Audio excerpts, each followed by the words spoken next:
Who let the dogs out? Who let the dogs out?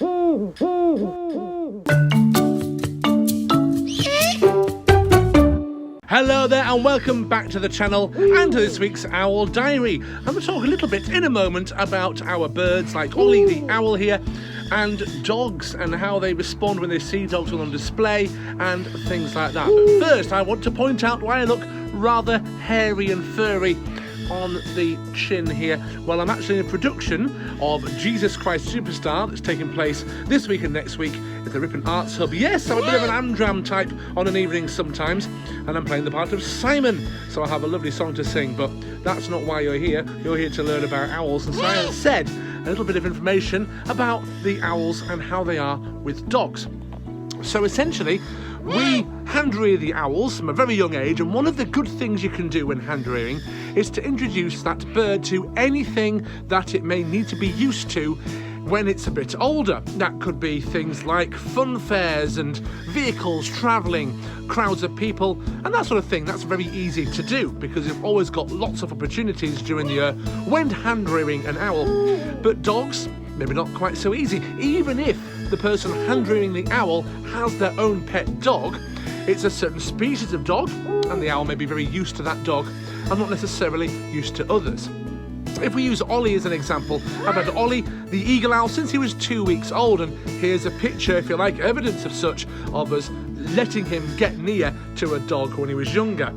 And it's not too bad with dogs now in his adult life, though sometimes if they come a bit close to the display, he will keep a big eye on them, and his wings can open up and stretch their wings out, a bit like Eva's doing here in this photograph, to make themselves look big and powerful.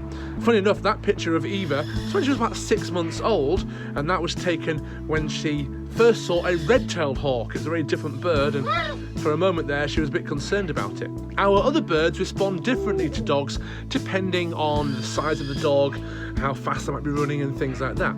So I wouldn't say our birds are completely used to dogs, but on the whole they're not too bad with them, and they can handle them being around the displays as long as they don't get too close. So I'm going to get Ollie here flown and fed for the day. He's having a good look out of his window there, and enjoy the rest of this week's Owl Diary.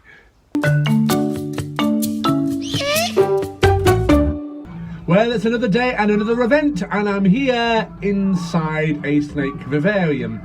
There's a good reason why. It's because it's a very windy day and the iPhone microphone does not like it, so I thought I'll come in here for a bit of shade and protection from the gustiness of the weather today, though it is a nice sunny day, and I'm here at the Farmer Copley's Pumpkin Festival for 2021. Yes, it's a fantastic event. We've done it, this is the third or fourth year in a row. It's hard to remember because, you know, we skipped last year, but it's a fantastic event. We're here every weekend and the half-term holiday as well towards the end of the month. And it's a really great place. They've got lots going on. There's a fantastic atmosphere.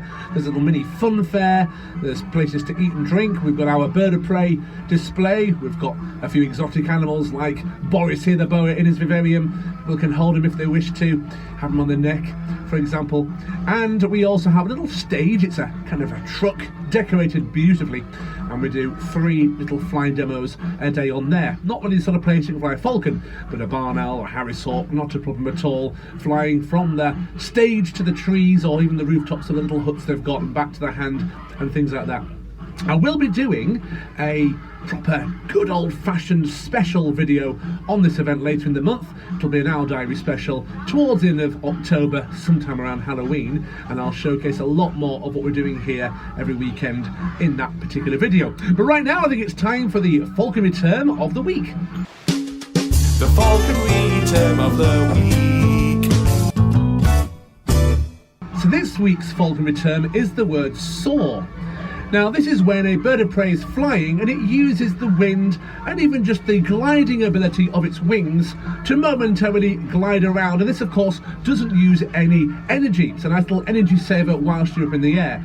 Some birds of prey, like red kites, for example, can soar for great lengths of time, as can buzzards, which can often be spotted in the wild here in Great Britain. So that's this week's falconry term of the week, the word soar.